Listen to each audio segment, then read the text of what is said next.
Hello student, how are you all. मेरा नाम अफराज अहमद है और आप देख रहे हैं स्मार्ट फिज़िक्स ऑफिशियल चैनल। हम पढ़ रहे हैं क्लास 11th की physics unit number second physical world, जिसके हमने 2 लेक्चर अपलोड कर लिए हैं। आज हम उसका थर्ड लेक्चर अपलोड करेंगे, जिसमें जो हमारा टॉपिक है वो है ब्रांचेज ऑफ फिज़िक्स। उससे पहले हम 2 टर्म डिस्कस करेंगे। चलिए उन 2 टर्मों को देखते हैं, वो 2 टर्म्स क्या हैं। तो चलिए हम स्टार्ट करते हैं आज का टॉपिक। वो 2 टर्म फिज़िक्स के अंदर बड़ी इंपॉर्टेंट हैं। वो है नंबर 1 पे हम डिस्कस करेंगे यूनिफिकेशन क्या होता है। यूनिफिकेशन वर्ड निकला है यूनिफाइड करने से, यानी कंबाइन करने से। अब फिज़िक्स के अंदर यूनिफिकेशन का क्या काम है, तो आपने याद रखना है कि यूनिफाइड का मतलब यहाँ पर ये होगा कि हम फ्यू लॉज से, यानी फ्यू नंबर ऑफ लॉज से हम ज़्यादा चीज़ों को एक्सप्लेन कर सके, वेरियस फिनोमिनास को एक्सप्लेन कर सके। तो हमें फ़िज़िक्स के अंदर ऐसा करना है कि कुछ ऐसे लाज बनाने हैं, इस तरीके से लाज बनाने हैं ताकि वो वाइड वैरायटी तक उसका हम यूज़ कर सकें। फॉर एग्ज़ाम्पल, अगर हम न्यूटन लॉज ऑफ ग्रेविटेशन की हम बात करें तो वो कौन कौन से फिनोमिनल्स को वो डिस्कवर करता है। तो हम इसको यूनिफिकेशन को क्या करते हैं कि फ्यू नंबर ऑफ लॉज जो हैं, few number of laws explained large number of phenomena, large number of phenomenon. Phenomenon हम किसको कहते हैं? प्रोसेसेस को। तो उसको, उस टर्म को हमने क्या नाम दिया? ये है हमारे पास यूनिफिकेशन। हमने यूनिफाइड कर दिया, यानी फ्यू नंबर से हम वाइड वैरायटी ऑफ फिनोमिनस को एक्सप्लेन कर सकते हैं।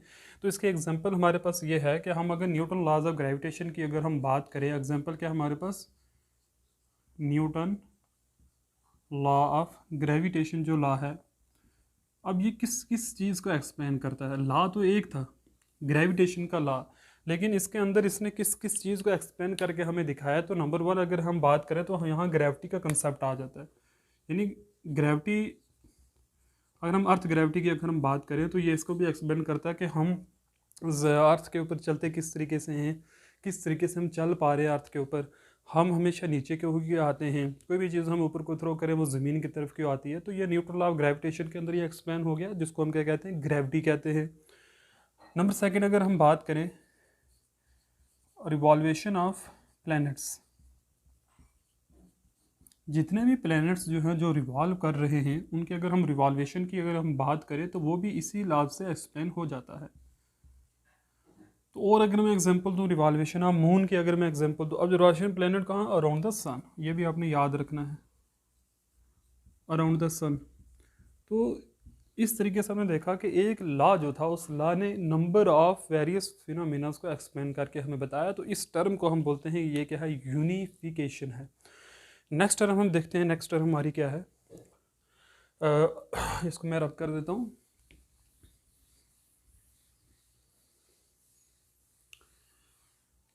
सेकंड टर्म की हम बात करते हैं। सेकंड टर्म फिजिक्स के अंदर बड़ी इंपॉर्टेंट है, वो है रिडक्शनिज्म, या इसको हम रिडक्टानिज्म भी कह सकते हैं, अलग अलग नाम हैं। अब इसका मतलब क्या है? इसका मतलब ये है रिड्यूस करना। ये रिड्यूस से निकला है। क्या नाम निकला है? ये रिड्यूस से निकला है। अब रिड्यूस वो वाला नहीं कि छोटा कर देना, वो नहीं है यहाँ पर। यहाँ पर यह है कि कुछ लॉज जो हमारे मैक्रोस्कोपिक वर्ल्ड, यानी जो हम आंखों से देख सकते हैं उस वर्ल्ड की अगर हम बात करें, और एक होता है माइक्रोस्कोपिक वर्ल्ड जिसको हम अपनी आइज से नहीं देख सकते, नेक्ड आइज से। तो अब अगर हमने कुछ लॉज बनाए मैक्रोस्कोपिक वर्ल्ड के लिए, क्या वो एप्लीकेबल है माइक्रोस्कोपिक वर्ल्ड के लिए? तो फिज़िक्स के अंदर ये बड़ी चीज़ देखी जाती है कि कुछ हम ऐसे लॉज बना के दिखाएं कि जो मैक्रोस्कोपिक वर्ल्ड में भी हो और माइक्रोस्कोपिक वर्ल्ड में भी एप्लीकेबल हो जाए। तो तब हम कहते हैं हमने क्या किया है? रिडक्टानिज्म किया है। क्या किया है? आई होप कि आपको पता चल गया होगा। तो इसका क्या मतलब है रिडक्टानिज्म का? हम कहते हैं हम मैक्रोस्कोपिक लॉज को कहाँ पर एप्लीकेबल बना सकें। मैक्रोस्कोपिक लॉज एप्लीकेबल कहाँ पर हो सके?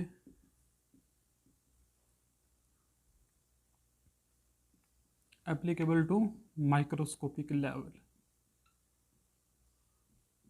माइक्रोस्कोपिक लेवल है। देखो, जो न्यूटन के लॉज थे वो लॉज सिर्फ माइक्रोस्कोपिक वर्ल्ड में एग्जिस्ट करते थे, वो माइक्रोस्कोपिक वर्ल्ड में फेल हो जाते थे जाकर। तो इसलिए कुछ लॉज ऐसे होने चाहिए कि जो दोनों लेवल्स के ऊपर एप्लीकेबल हों। जैसे हम थर्मोडायनेमिक्स की अगर हम बात करें, थर्मोडायनेमिक जो बनी थी वो बनी थी मैक्रोस्कोपिक वर्ल्ड के लिए, मैक्रोस्कोपिक लेवल के लिए, बट वो अगर हम देखें काइनेटिक थ्योरी ऑफ गैसेज आप पढ़ोगे वहाँ पर भी वो एप्लीकेबल है, उसके लॉज वहाँ पर भी एप्लीकेबल हो जाते हैं। तो थर्मोडायनेमिक्स के अंदर क्या है, रिडक्टानिज्म है। ओके स्टूडेंट, ये दो कंसेप्ट आपको अच्छे से पता चल के होंगे। क्या है हमारे पास, microscopic laws applicable to microscopic level, तो ये हमारे पास होता है रिडक्टानिज्म। नेक्स्ट हमारे पास बड़ा खूबसूरत सा टॉपिक है ब्रांचेज ऑफ फिजिक्स। तो चलिए हम डिस्कस करते हैं ब्रांचेज ऑफ फिजिक्स को।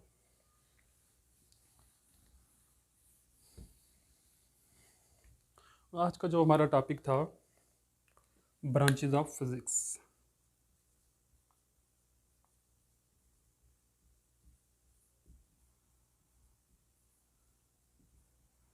There are lot of branches but mainly हम दो ही डिफाइन करते हैं, क्लासिकल फिजिक्स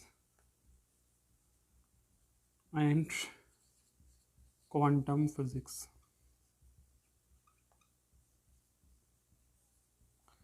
या हम क्लासिकल मैकेनिक्स भी कहते हैं। हम ब्रॉडली दो ही कैटेगरीज में डिफाइन करते हैं, या तो क्लासिकल फिजिक्स या तो हम कहते हैं इसको क्लासिकल मैकेनिक्स, या क्वांटम फिजिक्स या क्वांटम मैकेनिक्स। देखिए अब क्लासिकल फिजिक्स क्या है हमारे पास। पहली बात आपने ये याद रखनी है, क्लासिकल फिजिक्स जो ये क्लासिकल मैकेनिक्स थे ये आए थे न्यूटन लॉज के ऊपर। यानी जब न्यूटन लॉज और गैलीलियो के जो था साइंटिस्ट, इन्होंने जो काम किया सबसे पहले वो किस में था, वो क्लासिकल मैकेनिक्स में आता है। It is the oldest branch of physics जिसको हम मैकेनिक्स कहते हैं, ठीक है, ये आपने याद रखना है।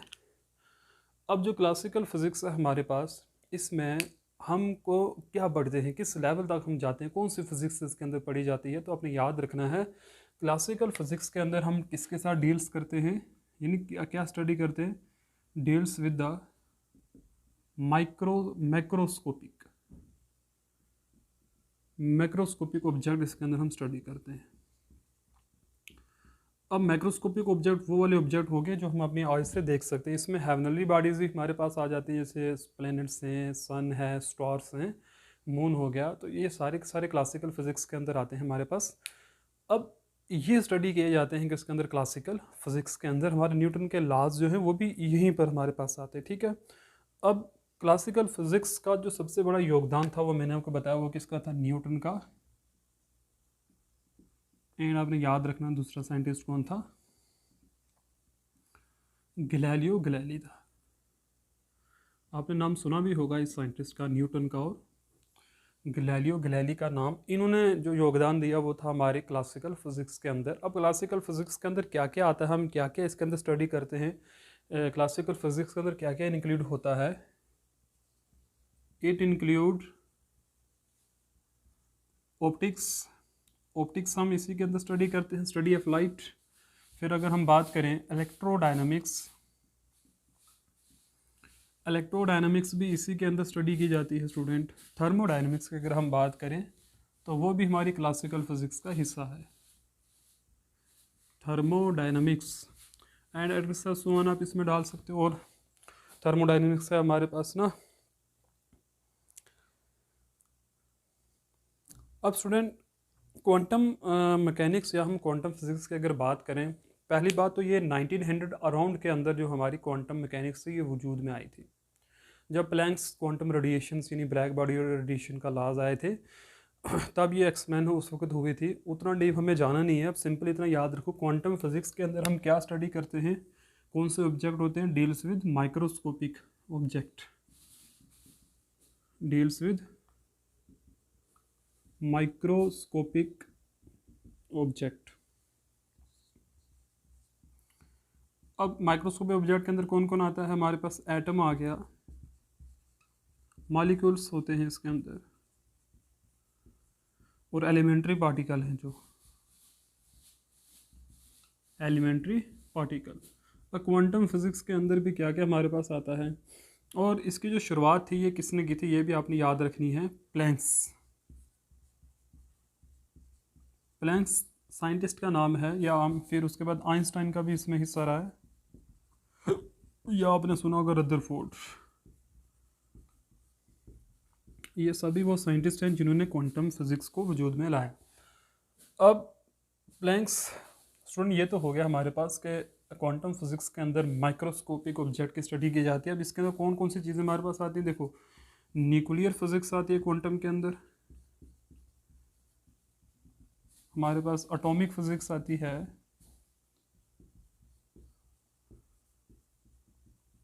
And so on, molecular physics हो गई, ये वाली हमारे पास आती हैं किसके अंदर, ब्रांचेस ऑफ फिजिक्स के अंदर। ब्रॉडली हम दो कैटेगरी के अंदर डिफाइन करते हैं। नंबर वन इज़ हमारे पास क्या है, classical, and number second is quantum. अब स्टूडेंट हम बारी बारी करके जानते हैं हमारे पास क्लासिकल मैकेनिक्स क्या है, फिर रिलेटिविटी भी आती है, हमारे पास टाइप्स आती है, तो हम सारे वो वन बाई डिस्कस करेंगे। डिस्क्रिप्शन में आपको थोड़ी थोड़ी इसकी देता रहूँगा, बताता रहूँगा। ओके, आप ये कॉपी कर लो।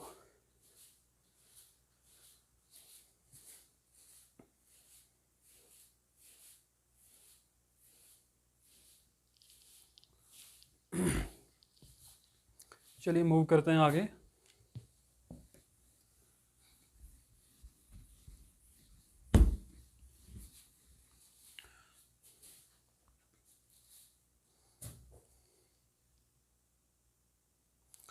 तो सबसे पहले जो हम सब ब्रांचेस डिस्कस करेंगे वो है हमारे पास, सबसे पहले आती है मैकेनिक्स, चाहे वो क्वांटम हो चाहे वो क्लासिकल हो।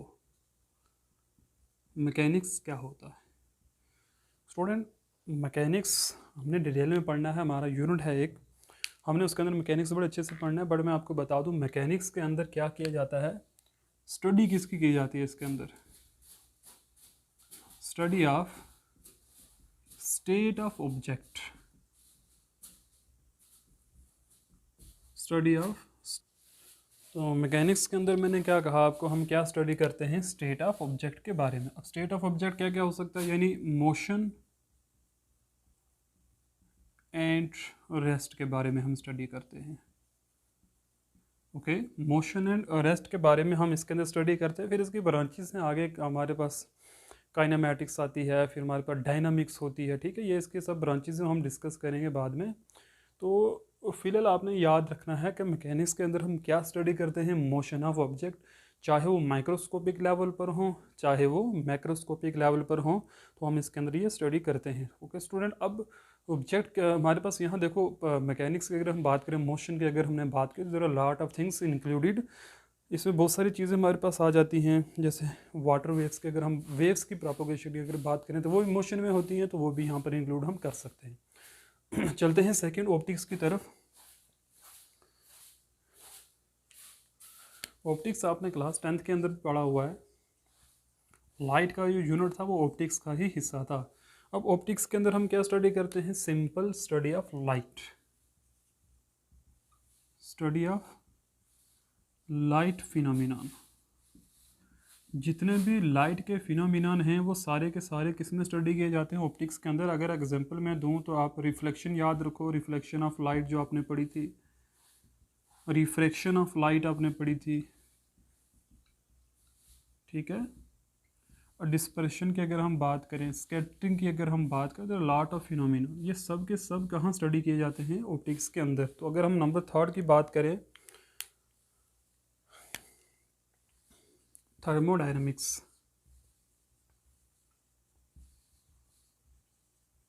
थर्मोडायनामिक्स के अंदर हम क्या स्टडी करते हैं, तो थर्मोडायनामिक्स के अंदर एक तो माइक्रोस्कोपिक लेवल की जो फिज़िक्स होती है, दूसरा इसमें हम क्या स्टडी करते हैं, थर्मोडायनामिक्स के अंदर देखो हम हीट के बारे में स्टडी करते हैं, यानी हीट कंटेंट के बारे में स्टडी करते हैं।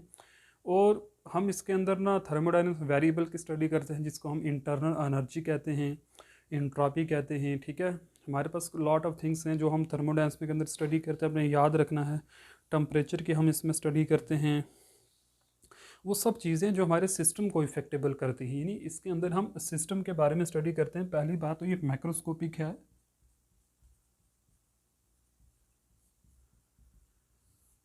वो स्टडी क्या किया जाता है इसके अंदर, स्टडी इंटरनल एनर्जी क्या होती है, इंटरनल एनर्जी के बारे में स्टडी करते हैं हम, इंट्रॉपी के बारे में स्टडी करते हैं, बाद में हम पढ़ेंगे ये क्या होता है। टेम्परेचर के बारे में हम इसमें स्टडी करते हैं, प्रेशर के बारे में इसमें हम स्टडी करते हैं, वॉल्यूम के बारे में हम स्टडी करते हैं, एंड सो ऑन। ये चीज़ें हम इस थर्मोडायनामिक्स में स्टडी करेंगे कि सिस्टम को इफेक्ट करने वाली कौन कौन सी हमारे पास चीज़ें होती हैं। अब स्टूडेंट नेक्स्ट है इंपॉर्टेंट हमारे पास इलेक्ट्रोडायनामिक्स। इलेक्ट्रोडायनामिक्स हमारे पास एक ऐसी ब्रांच है फिजिक्स की जिसके अंदर हम कंबाइन इफेक्ट इलेक्ट्रिसिटी और मैग्नेटिक इफेक्ट के जितने भी कंबाइन इफेक्ट्स होते हैं वो हम स्टडी करते हैं, चाहे हम सिंगल इलेक्ट्रिसिटी की बात करें। नेक्स्ट जो हमारे पास ब्रांच आती है वो है इलेक्ट्रोडायनामिक्स। इलेक्ट्रोडायनामिक्स के अंदर हम क्या स्टडी करते हैं, आपने याद क्या रखना है, इलेक्ट्रोडायनामिक्स के अंदर हम इसमें स्टडी करते हैं फिनोमेनन ऑफ इलेक्ट्रिसिटी, या आप कह सकते हो इलेक्ट्रिक चार्ज या electric field and magnetic field.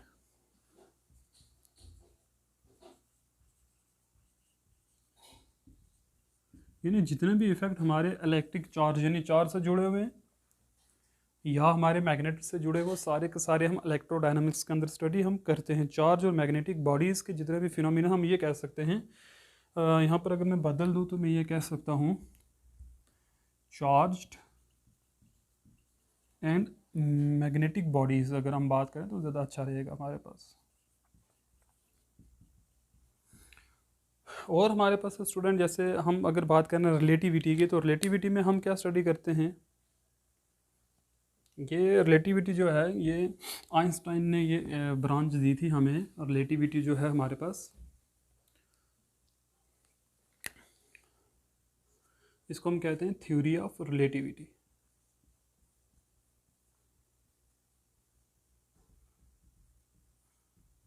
तो सबसे पहला जो काम किया था वो किसने किया था, एल्बर्ट आइंस्टाइन ने इसके ऊपर। और उसने क्या किया था, इसके अंदर क्या स्टडी करते हैं हम उन ऑब्जेक्ट की स्टडी करते हैं जिनकी वेलोसिटी ऑफ लाइट के साथ मैच करती है। यानी इसके अंदर हम रिलेटिविटी के अंदर हम क्या स्टडी करते हैं, वो ऑब्जेक्ट जो किस स्पीड से मूव करते हैं, स्पीड ऑफ लाइट के साथ, वो हम इसके अंदर स्टडी हम करते हैं। ठीक है, तो हम ऐसे पार्टिकल की यहाँ पर बात करेंगे, स्टडी ऑफ पार्टिकल whose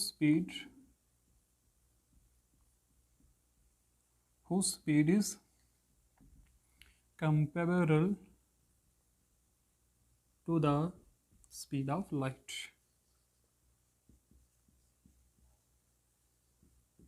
तो ये आपका काम है, स्पीड ऑफ लाइट बताना है मुझे कमेंट के अंदर स्पीड ऑफ लाइट कितनी होती है। तो थ्योरी ऑफ रिलेटिविटी आइंस्टाइन ने जो दी थी, इसके अंदर कौन से ऑब्जेक्ट की स्टडी की जाती है जिनकी जो वेलोसिटी है वो कितनी होती है स्टूडेंट, स्पीड ऑफ लाइट जितनी। एक हमारे पास और आती है ब्रांच, आई थिंक नंबर 5 थी ये। नंबर 6 पे हम कह सकते हैं न्यूक्लियर फिजिक्स।